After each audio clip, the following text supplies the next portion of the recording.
சொர்க்கத்தின் துண்டொன்று மண்ணீது வந்தே கை நீட்டி விளையாட கண்டேன் இன்பத்தின் அர்த்தங்கள் உன்மொத்தம் என்றே முத்தாட வித்தேறினேன்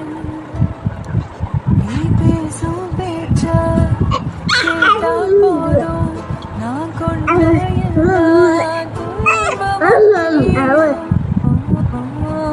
சொர்க்கத்தின் துண்டொன்று மண்ணீது வந்தே கை நீட்டி விளையாட கண்டேன் இன்பத்தின்